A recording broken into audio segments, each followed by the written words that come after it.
हमीरपुर जिले के Sumerpur railway station का झांसी मंडल के डीआरएम अनुरुद्ध कुमार ने औचक निरीक्षण किया। निरीक्षण के दौरान डीआरएम ने स्टेशन परिसर में गंदगी देखकर नाराजगी जताई और संबंधित कर्मचारियों को तुरंत सुधार के निर्देश दिए। उन्होंने यात्री प्रतीक्षालय, शौचालय, फाइलों के रखरखाव और पानी की व्यवस्था का भी जायजा लिया। डीआरएम ने कहा कि यात्री सुविधाएं रेलवे की सर्वोच्च प्राथमिकता और सफाई में लापरवाही बर्दाश्त नहीं की जाएगी।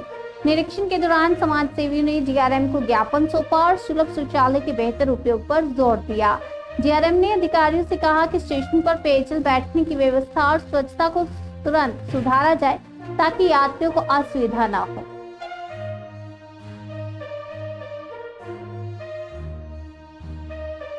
दिया गया है डीआरएम साहब को आगे क्यों?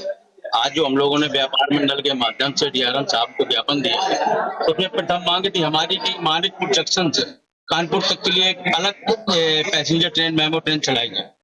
दूसरी मांग थी कि जो हमारी प्रस्तावित वंदे भारत ट्रेन है जो अक्टूबर में चलनी थी, उसको अतिशीघ्र संचालन किया जाए।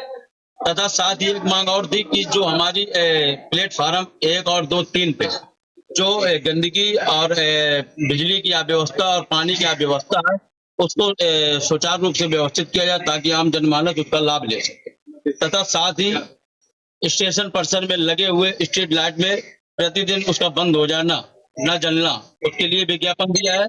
साथ ही गेट नंबर 31 कस्बा सुमेरपुर से जो बांदा मार्गों को जोड़ता है, उसमें ओवरब्रिज बनाए जाने की मांग रखी गई। साथ ही कस्बे में आम जनमानस और रिक्शे वालों की समस्याओं को ध्यान में रखते हुए स्टेशन परिसर के जमीन पर ही, रेलवे की जमीन पर ही एक स्टैंड बनाने की मांग की गई है, जिसको डीआरएम साहब ने विशेष रूप से आश्वासन दिया है कि इस पर विचार किया जाएगा और स्टैंड बनाया जाएगा। बस यही तमाम समस्याएं थी जिनकी हमने डीआरएम साहब ने मांग की, और स्टेशन परिसर में जो अव्यवस्थाएं निर्माण के दौरान उनमें जो कमियां पाई गई उनको भी अवगत कराया गया कि इसमें ये कमियां हैं, इन पे ध्यान दिया जाए। रेलवे करा रही है, डबलिंग हो रही है और उसके साथ साथ और भी कुछ काम हो रहे हैं अलग अलग स्टेशनों पर। तो वो काम किस स्तर पर हो गए हैं, कहाँ तक पहुंच गया है, आगे की क्या प्लानिंग है, कब तक खत्म हो जाएंगे, उसी का जायजा लेने के लिए आज का निरीक्षण प्रस्तावित है। इस स्टेशन पर खास तौर पर हमने ये देखा कि साफ सफाई की क्या हालत है, जो मेरे हिसाब से बहुत ज्यादा ठीक ठाक हालत में नहीं है। तो जो संबंधित अधिकारी हैं उनको निर्देश दिए गए हैं। इस स्टेशन का अगर आप रूट देखें तो बदल रहा है। नए स्टेशन की एक बिल्डिंग बन गई है।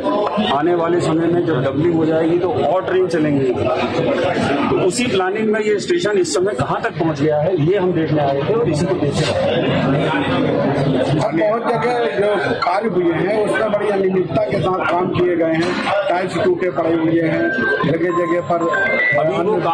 अभी वो काम पूरे नहीं हुए हैं। हाँ, 1-2 जगह के बारे में कहा गया कि वहाँ पर काम किया गया, लेकिन उसके बाद भी थोड़ा सा परेशानी का सामना करना पड़ रहा है। तो आप देख रहे होंगे कि जो संबंधित अधिकारी हैं उन्होंने इस चीज को अपने संज्ञान में लिया है और समयबद्ध तरीके से उसको हम दोबारा ठीक करवाएंगे। सर, निरीक्षण के दौरान जो देखा जाए 2 नंबर और 3 नंबर प्लेटफॉर्म पे जो जल के द्वारा पानी दिया जाता है, जितनी भी टोटियां सारी क्षतिग्रस्त पड़ी होती है, लेकिन निरीक्षण के दौरान ही वो सही करा दी गई, ऐसा क्यों? जैसा मैंने आपसे कहा, ये चीज सिर्फ टोटियों के बारे में नहीं लागू होती है। मेरा तो मानना यह है कि जो स्टेशन जितना साफ दिख रहा है वो सिर्फ इसलिए दिख रहा है क्योंकि आज निरीक्षण था। मैं खुद आगे बढ़ के ये बात कह रहा हूँ। और सर जो ट्यूबलाइट वगैरह खराब पड़ी है, लाइटें खराब पड़ी रहती हैं, उसका अभी आपके सामने निर्देश दिया है और एक स्थायी व्यवस्था को हम बनाएंगे। कुछ बातें पता लगी हैं कि स्टेशन मास्टर साहब के पास थोड़े संसाधन अगर बढ़ा दिए जाए तो वो अपने ही लोकल स्तर पर इस चीज को देख पाएंगे, तो उसके बारे में भी हम लोग काम करेंगे। यात्री सुविधाओं के लेकर के अगर हम बात करें तो इसको जैसे प्लेटफॉर्म बूढ़ों के लिए और जाने के लिए काफी दिक्कतों का सामना करना पड़ता है जो 3 प्लेटफॉर्म जाने के लिए, उनको लेकर के आप क्या करें? देखिए, जो हमारे सीनियर सिटीजन हैं या बुजुर्ग लोग हैं, कई बार ऐसा होता है कि 2 या 3 नंबर प्लेटफॉर्म पर उतरते हैं, साथ में सामान है, कैसे आए?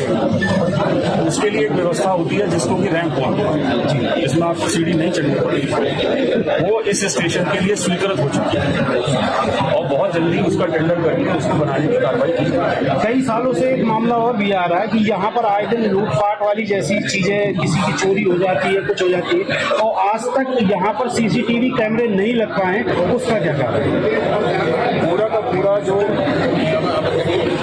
हमारे स्टेशनों की व्यवस्था है अब एक केंद्रीकृत तरीके से सीसीटीवी कैमरे सारे स्टेशनों पर लगाए जा रहे हैं। अगर आप हमीरपुर चले जाएं, आप कहीं पर भी चले जाएं, यहाँ पर भी आ रहे हैं सीसीटीवी कैमरे। यहाँ पर इस टाइप के स्टेशन में बस एक थोड़ा ये सोचना होता है कि उस सीसीटीवी कैमरे को मॉनिटर करने